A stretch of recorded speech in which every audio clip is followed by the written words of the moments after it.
talk to us about the effects that growing up without your father really had on you. So some of the effects that I had without my father was loneliness, shame, feeling as if I was worthless because he wasn't in my life, but also that was connected to the assumption that he wasn't in my life because he didn't care about me. When we look at what the research says with children who are growing up in their households without their fathers, what we see is that when it comes to girls in particular, typically they're looking for fathers in their partners, right? Father figures in their partners, love in all the wrong places. Do we have some statistics or research around how much not having a present father is especially affecting Black and brown adolescent boys? Does that make it a bit easier for fathers to walk out of their children's lives because they know that, again, you have this norm and you know mama, she gonna rise to the occasion? You ask some great questions. And you're saying what everybody is thinking. We're stepping high, we're chasing dreams. Selena Hill, setting the scene. Life's a story, let's unfold. Sharing wisdom, tales untold. Hey fam, and welcome to Over the Hill, the podcast that helps you ascend to new heights in relationships, success, and career, and helps equip you to build the life you deserve. I'm your sister in purpose, Selena Hill, and today I have the privilege of speaking with Dr. Charles C. Daniels Jr., a therapist and the co-founder and CEO of Fathers UpLift, a nonprofit that provides mental health counseling, coaching, and advocacy to assist fathers with overcoming barriers that prevent them from remaining engaged in their children's lives. Dr. Daniels is also the author of Present, a book that explores the impact of absentee fatherhood, the obstacles and stigmas that exasperate it, the dads who want to reconnect with their children, and what it takes for families to start healing. Dr. Daniels, thank you so much for joining me today. I had a chance to watch a powerful TED Talk that you did. I know you're also a published author. I've seen you on some podcasts, and I've seen you talk about how you turned your deepest pain into purpose. You are a product of an absentee father, as I am myself. And I saw that you were, that sort of became the motivating factor for the work you do today. So if we could just start by, just talk to us about the effects that growing up without your father really had on you. So some of the effects that I had without my father was loneliness, shame, feeling as if I was worthless because he wasn't in my life, but also that was connected to the assumption that he wasn't in my life because he didn't care about me. So when we think about the effects, all of the effects such as depression, substance use, looking for love in all the wrong places were connected to that assumption. Dad is absent because dad does not care. And that's how my life was growing up without a dad who was in my life. That is so powerful. And I think so many of us can relate to that. I know for me, because of therapy, thank God, I've been dealing with my own abandonment issues, again, being a product of an absentee father. And I've eventually got to the point that my father loved me the best way he knew how. He too was broken. He too suffered from substance abuse at different times in his life and also severe mental illness. But when he was there, I felt the love. It wasn't often, it wasn't consistent. But when it was there, I learned to accept what he could give. What was your process like? How did you get to the point where you said lonely, broken, ashamed, to now you've dedicated your life to helping so many other people? So talk to us about that journey. So for me, it really comes down to the separation of thinking that I was the reason from me understanding that he was the reason why he wasn't present. And once I realized why dad wasn't in my life, it helped me separate my identity from his choices. And I can tell you the icing on the cake was when my son Clayton was born. And that was a few years ago. He's now 10 years old. And my mother brought up a baby book. And in that baby book was my father holding me when I was a baby, looking at me as if he loved me. And for me, that was a spiritual release, realizing that, hey, it wasn't you all alone. Dad just ran into some issues in life that had nothing to do with you. We have a saying at Fathers UpLift, no dad dreams of being a deadbeat and absent. And I say specifically that when we think about father absenteeism, it doesn't exist without father want to beism. Many of the fathers that are absent want to be in their kid's life, but life happens. Parenting doesn't come with a manual. Your child doesn't come with a manual. You need support in navigating those challenges so you can be the dad you dreamed of being before you had your child. And typically, that's the problem. We look at dads who are disengaged from their kids' life, not because they want to, but because life happens and they need support with staying engaged. Dr. Daniels, was your dad always absent, or did something happen to trigger that absenteeism? Yep. So my mother and father really loved one another. Come to find out, my father had been married to his wife for 30 years, and my mother was the outside woman. But they did not realize that their love would be so impactful that they would want to continue to love one another, but not knowing how to do that with a child. So my father had to raise two different families, one with his wife, and one he could not raise was with me and my mother in Georgia. So that was a struggle. How do you navigate two families? His father was a bishop in a small town called Valdosta. The shame you could bring to the family from your child having an outside child. It's a lot of political, but also spiritual barriers that he had to navigate. He didn't know how to deal with that. So at what point did your father, I guess, start being inconsistent? Was there a time period where he was a consistent figure in your life and then that sort of ended? Like, how did that go? Very subtle interactions with dad. So typically, at the age of 10 is when I stopped seeing him for good. But prior to that, my father would come on his road trips. He would stay for a day or two and then he would leave. We would see him every year, and then it turned to every 2 years, and then it turned to us not seeing him again. And typically, my mother, her family is from Florida. So when we would drive to Florida, we would always stop in Valdosta. My mother and father would spend time at the Valdosta gas station while I was in the restaurant near the gas station with my family who was with me during the road trip to figure out what was going on. But to make a long story short, typically very subtle, short interactions with him, but many of those interactions were with him and my mother for the most part. Got it. I I didn't realize that I had abandonment issues until I got my first boyfriend in college. And I remember just feeling like, I'm trying to remember how to describe it. I was just like, hold on, I want something that I didn't even know I wanted, right? That's when it sort of hit me where I was just like, I have a yearning to just spend more time with my father. For you, when did that issue really start to affect you? Well, in college dating, it also affected me with dating. Thank God for an amazing wife named Samantha who had to realize, hey, when we had my son, I can't be your therapist, Charles. She would tell me, Mm. I'm coming into a relationship with abandonment issues, trying to find community. And there was only so much that she could do for me, but she was patient with me. So for me, I think in every relationship, it's very uncomfortable to feel like you have community, even when you know you have community. So abandonment issues, but also with people that loved me, like Samantha, continue to stay in my life while I push other people away. It really shed the light on the issues that scar that I had from not having my dad around. So. Mm. And, before we, take a deep dive into the book and the insights and the research that you've done around this issue, if you could also talk to us a little bit more about being a young adult and juggling abandonment, because again, like I said, and I believe like you just said, that's when it really hit and it was hard. It was hard to articulate. I remember I started working with the campus therapist, and she was pointing out how I was projecting that abandonment and hurt onto my boyfriend at the time. And she was helping me make these correlations on why I was behaving certain ways. And she was like, "Oh, you're doing that because of your father, or you didn't have your father." And I was just like mind blown.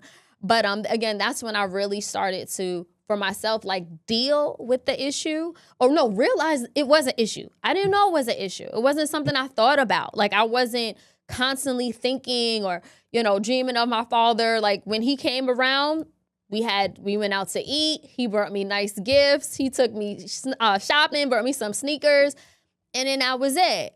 And then again, like I said, just coming into my first relationship, it was like I really felt that abandonment. So how did you navigate that as a young adult? Yeah, so I think when we look at what the research says with children who are growing up in their households without their fathers, what we see is that when it comes to girls in particular, typically they're looking for fathers in their partners, right? Father figures in their partners, love in all the wrong places. I think when we look at men and women, we see a pattern of high likelihood of getting incarcerated. Majority of men that we work with behind bars did not have fathers in their life, right? It's a real situation. You also see a lot of mental health related issues, acting out in school. School performance is also connected to not having, well, poor school performance is also connected to not having a father in your life. So, all of those issues. So, for me specifically, when I think about young adults, some of the signs to look out for and things that typically happen is really, I would say anger is a very important part of the matter, and oftentimes that anger comes out in places where the person who is experiencing it may not know it's coming out. We call it projection. So you're projecting a lot of the emotions that you have not dealt with that may be connected to this issue with your father onto other people. Typically, your partners are the first people to get it. Your parents may be the other folks to get it. It comes out in various ways. We also see children looking for love in all the wrong places. And what does that look? High involvement in gang activity, high involvement in other activities that may not be conducive to their behavior to where they want to go in the future. But incarceration is real big when we look at this issue that we're currently speaking of now. Do we have some statistics or research around how much not having a present father is especially affecting Black and brown adolescent boys? Absolutely, absolutely. But I can tell you that this issue affects individuals regardless of their race. And Mm. that's what the research is showing. And that's why I would say the research really focuses on the symptoms of not having a father in your life, as opposed to, of course, race is a very important issue and they speak about it, but the research is more so about the symptoms. What happens when a father, Black, white, Asian, Latino, is absent from their child's life? And then it lists a whole plethora of effects that could occur for that child who's growing up in their households. And that crosses racial and socioeconomic divides. Kids without their fathers, regardless of the status of their fathers or who their fathers are in society, that matters. And it impacts them negatively across the board the same way. Gotcha. And I was asking because I know there is a higher rate of incarceration amongst Black and brown boys, which also is is due to a lot of systemic issues and challenges. But you're saying the symptoms are the same or can be the same across the board. You said anger. And then I know you mentioned gang activity. What else are some of the? Can you just go down the list again of some of those symptoms that we see when children don't have their fathers? Absolutely. So incarceration was one of the things, and I go into the symptoms. The other piece is fathers that are deployed, right, who are fighting for the Mm. America. We also see divorces, children that are caught up in divorces where the fathers and the mother are separated. Also, that really impacts them negatively. You have a whole host, if you're dealing with celebrity dads who travel often and the relationship they have with the mother of their children, those children are caught in the middle. And you can see some of that stuff play out in society as we speak, looking at some athletes, looking at famous artists. Those kids are impacted dramatically by what is occurring. So, yes, the incarceration rates, yes, the early pregnancy, yes, a lot of mental health symptoms, such as depressive symptoms. I would also say, and I would argue that not having your father in your life also contributes to trauma, post traumatic stress disorder, right? So I think that's very important for us to really consider what that looks like. And why I say that is like anytime a parent is separated from their child, there's trauma that occurs. I mean, parents out there, you can only imagine if you lose your child in the store, something happens to you. There's an anxious reaction. Imagine if your child is taken away from you permanently or taken away from you from an extended period of time because of your doing or someone else's doing. Trauma does occur. And typically, when we think about trauma and what the research says about trauma, typically fathers being separated from their children or mothers being separated from their children isn't something that falls under the category of trauma, but it is. And we need to add that to the category. But it's kind of grieving. It's like grieving death when you're separated from your kids. But the child is also grieving when they're separated from their parents. And that's equally So beneficial. so you're saying, Dr. Daniels, that there's trauma that the father experiences from being separated and the child. Yes. So the Yeah. father, so I guess like the natural response is like, if you are feeling trauma or grieving your child, why not just reach out to the child and spend time with them? Hmm. Yeah. Yeah. You know, I when I was starting Fathers UpLift, Country's first clinic for fathers and their families to help reunite dads to their children, you know, I had the same thought until I met a father who was struggling with picking up the phone and calling his child after not seeing his child in 10 years. And I was Mm. like, hey, why is the phone call so hard? Just a phone. The phone is like, what the phone is light, is not that much. It's not like lifting weights. For him, the phone was very hard to pick up. And what he told me was the shame, the guilt, the fear of being rejected. You know, when we think about dads and the barrier between them being getting back in their kids' life, I think one of the biggest barriers is the emotion, the shame, the guilt, the embarrassment. You have to overcome that. And if they can't overcome that, they stay away from it and they stay disengaged. So yes, I had the same thought. And I was like, wow. So you're telling me that you want to call, you just don't want to be rejected. And that's what it comes down to. So through your program and counseling and coaching, how do you get a father to make that call? Yeah, it takes a lot of work. You know, it takes a lot of work. And, you know, I tell people it's hard for us to expect a parent to be able to parent his child or stay in his kid's life if he can't parent himself. Mm. So there's a lot of stuff that that father has to work on when it comes to his inner child. I'm a firm believer as a therapist that we all have inner children. I think just because you get older, it doesn't mean that that child in you grows. Yes, you're an adult, but also there's a child in you that was hurt by your own previous trauma that lives with you despite your age. And until that father is able to cope with that child and love that child, he's not going to be any good to the child in his life physically. So a lot of my work at Fathers Uplift, our work is helping them learn how to love themselves, nurture their inner child so they can be a better parent to themselves and those around them. And that starts with the internal. And that's for me, that's why therapy is so important, whether you're a parent or not, right? It's all about uncovering your traumas, uncovering the complexities that make you who you are. And so you can learn how to love yourself again and nurture yourself again. Without it, it's hard to parent somebody else. And that's where we started Fathers Uplift through counseling and coaching. I think another natural response is, when I think of my parents, they were married, but they were very broken. And my mom talks about it all the time. She is a very different person today, thank God, than she was when I was born. But she had to push past that brokenness, and she showed up to be the best mother she could be. And I know you were just, giving examples about how if a parent can't love themselves and it still has to do that inner child work, they really can't parent well. But my mom did. And at that time, she wasn't in therapy and she had a lot of issues, but she still showed up. Why couldn't my father do that? Well, you know, I think for us adults, human beings, I think there's different levels of strength. There's different levels of trauma and different levels of impact. And I think although we all, I would say the majority of us wants to show up our best, there's situations where we just don't know how to show up our best. And there's also fearless adults, adults that will show up their best and try to show up their best despite what they've experienced.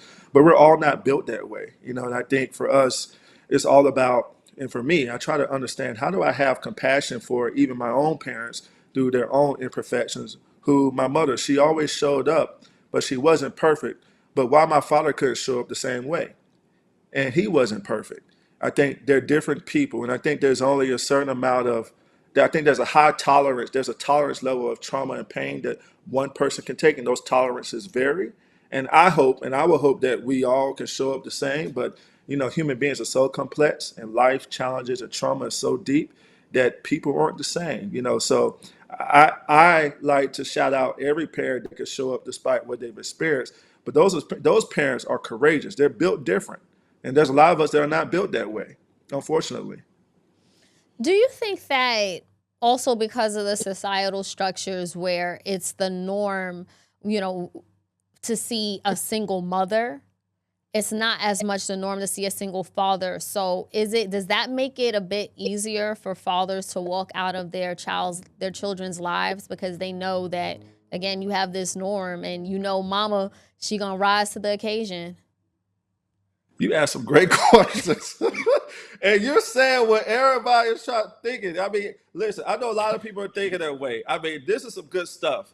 I can say with men, one thing about this is just my personal belief. When I look at women and I look at men, black women and black men, I think black women get a lot of, they deal with a lot. There's a lot that they have to deal with when it comes to us and our family and our stuff, right?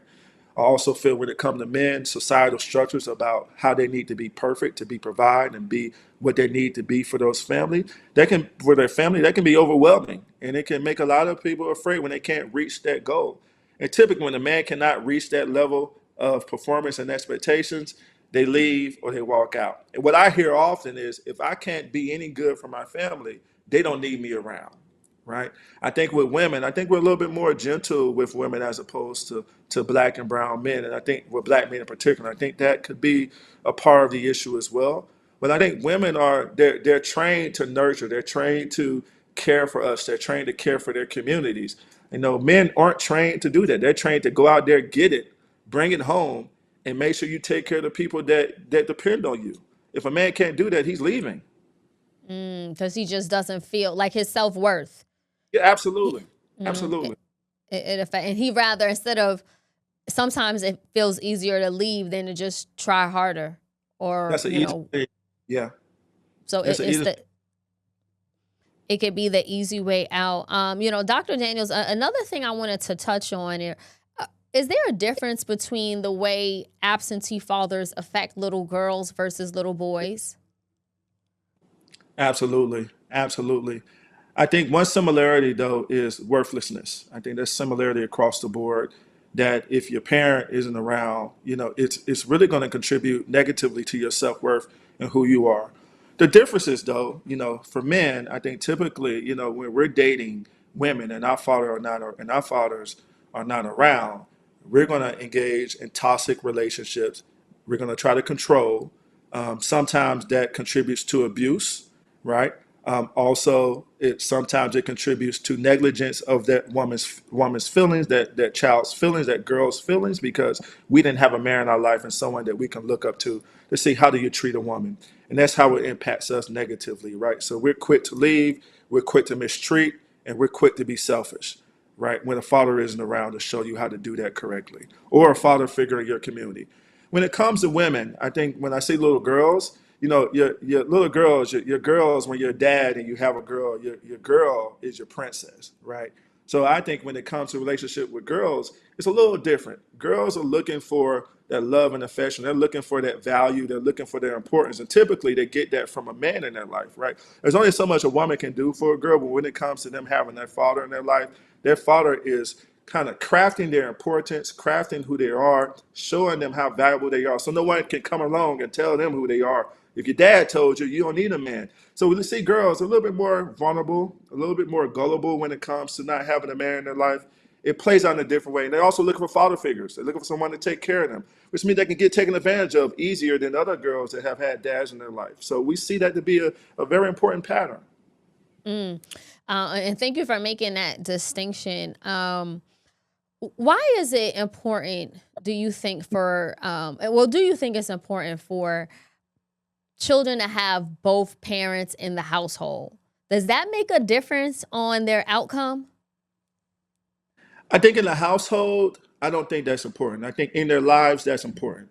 I say that because I see women and I see men like my wife and like myself and other men in my life that I value who didn't have both of their parents in the household, but they had father figures, they had males around them that supported in being a part of their village, that showed them how to conduct themselves as men and women. I'm a firm believer that men and women outside the household can make their children feel important if they're not in the household, despite their location. So it's good to have them both in the household, but if they're not in the household, I think co-parenting is important. And I think the opportunities to continue to show up and be present and surround your kids with men and women that can pour into them is equally important. But that's kind of where I stand in the matter.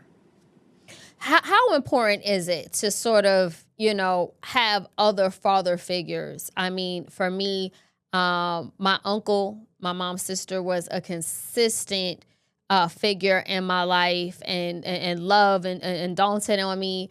My mother's boyfriend, they were together for 14 years and he was there for most of my adolescence.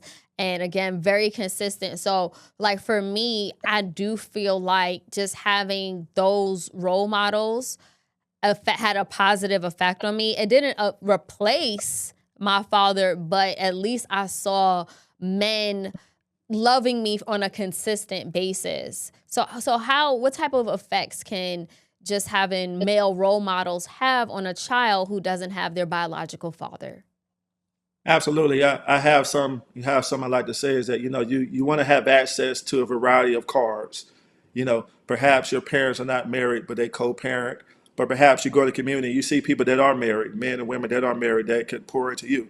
I think it's like being in a candy shop, being able to pick and choose parts of people that love you and that mentor you and that guide you, so you can apply it to your life. I think it's very important. There's only so much, even if you had both parents, there's only so much that your parents alone can do for you. And don't get me wrong, it's important, but you need to have variety in your community and variety of people that can pour into you and teach you different things. I think both are just as important. For me, I had my church community. So I had the deacons in the church, I had the mothers in the church, I had the pastors, I had the first lady in the church that helped show me things that I could be about myself that perhaps my mother couldn't do by herself.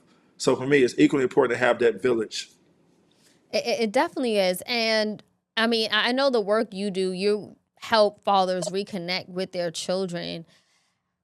And I know you mostly focus on the fathers, I believe, but what about the children? I know some children um, like completely resent their fathers from walking out and want nothing to do with them, even from like a young teen to older. And then you have other children who are yearning. So what needs to be done if a father wants to reconnect with their child, but that child is just is holding on to unforgiveness or resentment or bitterness? How can that father help that child process the pain so that they can build a healthier relationship?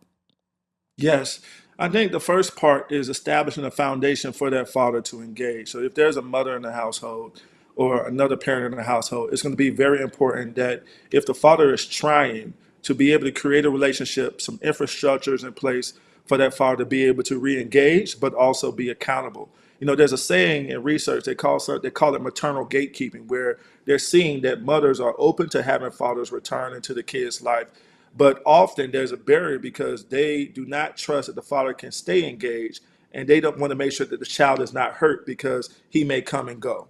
So you have a lot of mothers that may want to protect the child from not being hurt. So it's going to be very important to get past that gate first and make sure that the mother and father are on one accord for the re-engagement process to occur. Once that happens, I think there's a lot of leverage that can occur with that father being able to adjust and to establish a relationship. I think on the father's end, we need him to understand that that child's anger has nothing to do with him. It has something to do with his actions. So, what I mean by that is a difference between your identity, you being a bad person, you being a horrible person, versus your child being hurt because they missed 5 or 10 years out of your life. So, the father has to understand this is the part of the process of reunifying. As it relates to the child is going through their own emotional process because of their father's absence. But again, one thing that I see across the board with children that grow up in households without their fathers is that typically they connect their father's actions to their identity. So when a father walks out, you walked out because you hated me and I don't want nothing to do with you. But there's more to the story than that. So I think it's a father and a mother's responsibility to be patient with the child, but also convey the importance of that father loving them despite him not understanding what his actions did to hurt the child immediately. So it's a very thorough process that we have to talk to the mothers, everyone involved, and the child. It takes a few months, What if the mother is uncooperative? and that happens. That happens. If the mother is uncooperative, that creates a situation where reunification, re-engagement, it will be extremely difficult to occur. And it also creates a situation where the father, depends on the other circumstances that he's currently experiencing, will continue to walk away and be done with the child and the mother. Like we talked about earlier, if I can't If it takes a lot of energy for me to be back in my kid's life and I have other responsibilities, I'm not going to engage in that, especially if it contributes to my mental health being poor. So they make those decisions. I'm so grateful that my mother she advocated for my father and I to have a relationship. And I didn't realize till you said that, Dr. Daniels, how important that was because, like, you know how they say, don't badmouth, the other parent in front of your child because that does resonate with the child. Can you just talk about how impactful that could be if a father wants to re-engage with his child, but the child is hearing how the father is a deadbeat and he ain't do this and he ain't that, how does that affect that relationship? Yeah, with children, in the absence of like data, reality, reasoning, right, evidence, they create their own story. So you doing that will contribute to the storm that's already occurring in their mind. I'm no good. My father is an a-hole. He wants nothing to do with me. My mother always talks about them. Then it gets worse. All men are deadbeat. And once it gets there, it becomes hard to bounce back from them without any boundaries, infrastructure in place, and without the parent recognizing how much damage that can actually bring about when it comes to the child. Now, some things that I seem to be very helpful for me wrestling with that in my process and trying to get from a place of pain to starting an organization with Fathers UpLift. My mother did some simple things like you just said. She didn't talk about my father around me in a negative way. And when it come to Christmas and holidays, one thing that she did, and I started to realize when I got older, she would sign my father's name in my Christmas cards. Now, stuff like that, say, well, why would she do that? She's lying, But to be honest with you, although I knew deep down, it kind of helped a little bit, right? In a weird, awkward way. For that parent to be positive, despite what my father's done, despite what's going on in my head, having some type of foundation in place to say, okay, whatever they're going with, maybe there's love there. Can keep things healthy. I know you talk about how fathers need support systems. They Mhm. need support structures that will help them be better fathers. Can you talk about that? Absolutely, absolutely. Community is very important. There's only so much that my therapist, your therapist, any therapist can do without community. So the most important part of the work that we're doing at Fathers Uplift is creating community for those dads, right? Connecting them to dads that have similar situations as they, but manage to overcome them and get back in their kids' life. There's always a light at the end of the tunnel. So connecting them to that light in community is most important. There's only so much that one person can do for a father, but there's so much that we can do when we connect in the community. So it's all about the work, and I think that's very important. You need that village, like we talked about earlier, not just as a child, not just as a mother, but a father needs that same village and examples of people, men, father figures, even though they're adults, father figures that manage to overcome a barrier to get back in their kid's life. And I think that reinforces the fight to continue to stay engaged and the importance of presence. Just that positive uplift and encouragement. Absolutely. How likely is it for a father to be an absentee father, for a man to be an absentee father if he himself had an absentee father? Very likely. Very likely. But here's the thing, it's kind of 50-50. It's likely, but it's also not likely. Because some men, I think I would say a lot of men who grew up in households without their fathers, a good portion of them want to make sure that they don't replicate what their father did to them, right? From his actions or from what he was unable to do, right? I think that's important for them. It becomes a source of motivation sometimes when you don't have a father in your life to be better than who your father was. On the flip side, right, a part of that source of motivation could result in a dad who's growing up in a household without his dad, not wanting to be a parent because he fears replicating what his father did to him. So it can go either way for a dad who grew up in a household without his dad. I want to be better than my dad, or I want to be so better that I don't want to have kids to pass along the trauma that I have not resolved myself. And I've seen all three examples. I've seen again my mom's boyfriend, he didn't have a father and he was a great father to his biological kids and to me. And then I have a cousin who had an absentee father, and he never had kids because he feared that he was going to be just like his father.